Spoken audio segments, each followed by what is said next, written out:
Blogueuse prise dans la marche de l'histoire, Lina Benmeni a raconté au quotidien la révolution tunisienne de 2010, jusqu'à devenir l'un des visages du printemps arabe.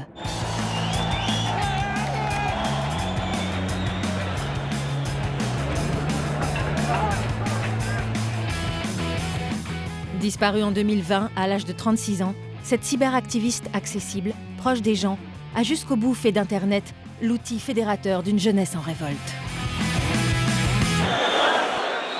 Il faut reconnaître le cyberactivisme comme un mouvement qui peut changer les choses, améliorer les choses.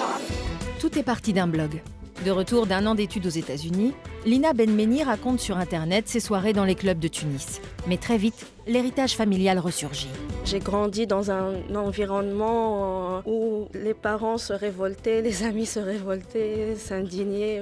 Bercée par les récits militants de son père, un opposant à Bourguiba, Lina Benmeni ressent le besoin d'exprimer son indignation face aux exactions du président Ben Ali. Son blog, qui prend un tournant politique, relaie et génère parfois des mouvements sociaux comme celui du 22 mai 2010.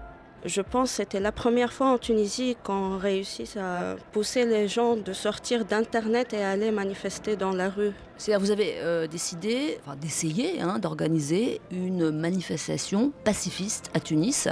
Une manifestation contre la censure sur Internet.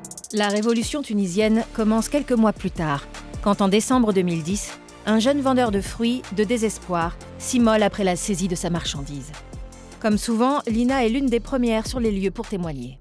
Moi, ce que j'aime faire, c'est être sur le terrain, prendre des photos, filmer des vidéos et les partager sur mon blog, sur Facebook et Twitter. Le ras-le-bol d'une jeunesse à bout de souffle, face à une société inégalitaire et corrompue, elle le filme et le raconte en arabe, mais aussi en français et en anglais. Son blog, Tunisian Girl, fait le tour du monde. Quand j'ai commencé à bloguer, c'était pour m'exprimer, pour exprimer les soucis de mes compatriotes, pour dire non à la dictature, non aux limitations des libertés dans mon pays. Je ne m'attendais pas à avoir des prix ou à être nominée à un prix Nobel. Si Lina est en suivi, c'est que sa culture est celle d'Internet, ses codes mondialisés et son message international. Quand Ben Ali fuit le pays, c'est en partie sa victoire. En Tunisie, si on n'a pas fait accélérer les choses en utilisant Internet, on aurait eu plus de morts, plus de sang qui coule. Donc ça, c'est très important. Elle a le triomphe modeste. Elle sait que ce n'est que le début. Le départ de Ben Ali, c'est un tout petit pas. Maintenant, on est dans une période transitoire. La situation des médias en Tunisie n'évolue pas vraiment. On n'a pas encore une justice indépendante. La police politique est toujours là. La police utilise la violence encore. Il reste beaucoup de travail à faire. En lice pour un prix Nobel de la paix, elle reste dans son pays une opposante politique qui subit intimidation et harcèlement. Mais sa parole reste libre. Est-ce que vous pouvez nous citer un point positif quand même de la politique de Ben Ali ? Non, il n'y a rien du tout ? Non.